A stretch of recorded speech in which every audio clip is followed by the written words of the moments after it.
Dua kelompok remaja di Bukit Duri, Tebet, Jakarta Selatan kembali terlibat tawuran. Padahal kelompok ini sepekan sebelumnya terlibat tawuran. Aksi saling serang dengan menggunakan batu, petasan hingga senjata tajam berukuran besar digunakan para pelaku. Tawuran membuat arus lalu lintas dan aktivitas warga terganggu. Polisi dari Polsek Tebet yang mendapat laporan segera datang ke lokasi dan membubarkan massa. Memang waktu itu dipicu oleh adanya suara petasan. Ya, dari suara petasan itu warga berkumpul sehingga sesaat terjadilah perkumpulan warga itu. Ya, kami berharap untuk khususnya warga Tebet, Manggarai, jangan sampai terprovokasi dengan adanya kejadian terutama suara petasan, mungkin juga dari luar yang memicu. Tolong jangan cepat-cepat terprovokasi. Polisi masih berjaga di kawasan ini untuk mengantisipasi kemungkinan terjadinya tawuran susulan. Di Jakarta, Helmi Sejambati melaporkan.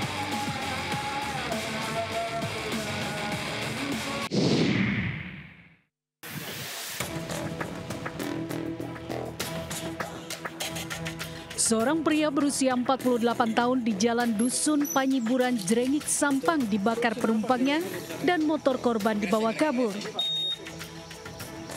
Saat kejadian, korban warga Sidoarjo sedang dalam perjalanan dari Surabaya menuju Bangkalan bersama pelaku. Korban tidak curiga terhadap pelaku yang akan diantar ke lokasi yang diminta. Tanpa diduga, pelaku turun dari sepeda motor korban dan langsung menyiramkan bahan bakar ke tubuh korban dan membakarnya. Korban dirujuk ke Rumah Sakit Umum Daerah Sampang karena mengalami luka bakar serius.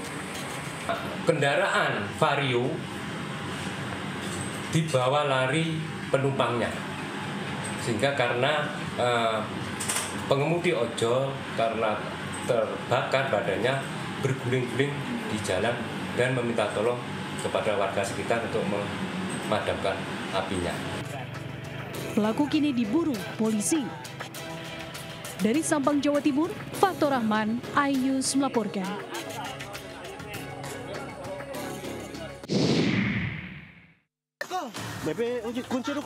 Tim gabungan Polres Bone Balango dan Polda Gorontalo mengejar pelaku peneror warga dengan senjata tajam. Pelaku sempat melarikan diri ke wilayah sekitar Sungai Bone di Kelurahan Olohuta, Kecamatan Kabila, Bone Balango. Penangkapan berlangsung dramatis. Hindari kejaran, pelaku melompat ke sungai. Bahkan sempat terjadi saling serang antar pelaku dan seorang petugas di dalam sungai hingga akhirnya berhasil diringkus. Dia itu sedang residivis yang sangat meresahkan masyarakat dan beberapa kali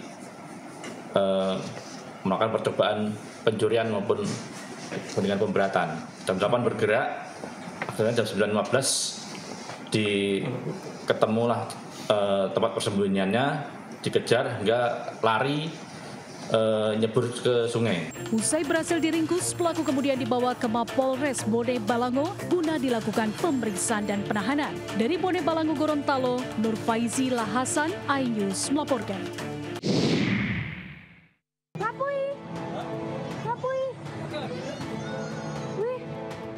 Warga di Kelurahan Nusa Indah, Ratu Agung, Bengkulu memergoki dua pemuda yang sedang mencopot odor AC di samping rumahnya.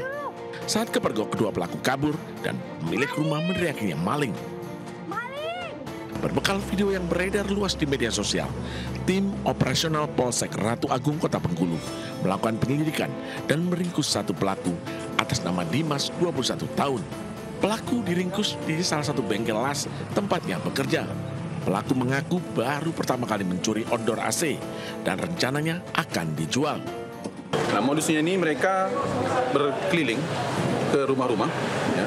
Terus pada saat melihat ada outdoor AC atau blower AC di dinding rumah masyarakat, mereka mengambil dengan menggunakan alat-alat berupa kunci-kunci untuk membongkar. Polisi masih melakukan pemeriksaan terhadap pelaku dan memburu satu pelaku lainnya yang masih buron. Dari Bengkulu, Endro Dwirawan, iNews melaporkan.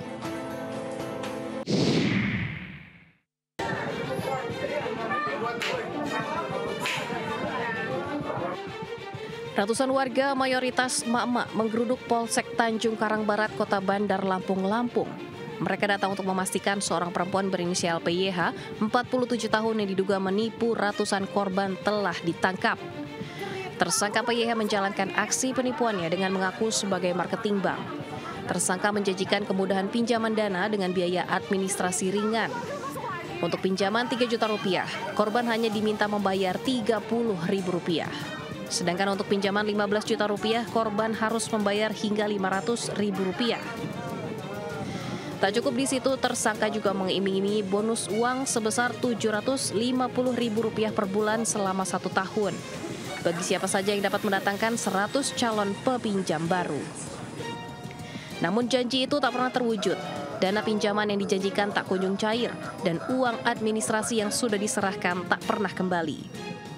Total korban yang tertipu mencapai 449 orang dengan total kerugian sekitar 85 juta rupiah. Mencari nasabah yang mau meminjam uang. Besarannya dari 3 juta sampai 8 juta. Dengan syarat menyerahkan KK dan KTP untuk didata guna dibuatkan rekening online bank. Atas perbuatannya tersangka dijerat pasal 378 KUHP tentang penipuan dan pasal 372 KUHP tentang penggelapan dengan ancaman hukuman 4 tahun penjara.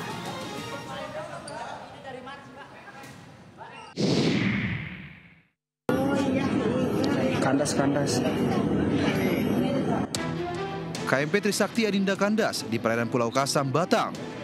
Kapal hendak berlayar menuju pelabuhan ASDP Tanjung Uban, Bintan, Kepulauan Riau. Kapal Roro yang mengangkut sebanyak 170 penumpang dan puluhan kendaraan roda 4 ini sempat terombang-ambing di tengah cuaca ekstrim. Petugas gabungan yang mendapat laporan langsung menuju lokasi untuk melakukan evakuasi. Para penumpang dievakuasi ke pelabuhan Telaga Punggur dengan menggunakan kapal speedboat. KMP Trisakti Adinda kandas karena kuatnya angin dan gelombang.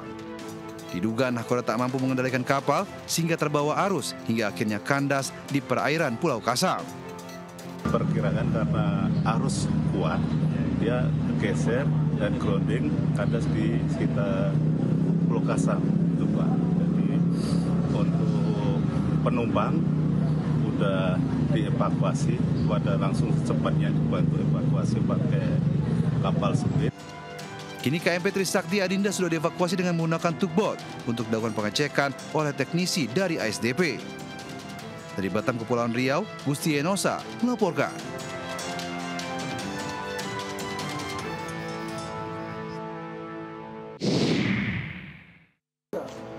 Pak, saya lurah, Pak.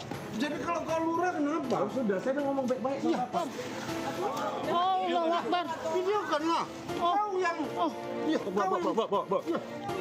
Pembongkaran polisi tidur tanpa izin yang dilakukan pihak Kelurahan Perintis di Jalan Madupuro, Kecamatan Medan Timur, Kota Medan diwarnai perlawanan.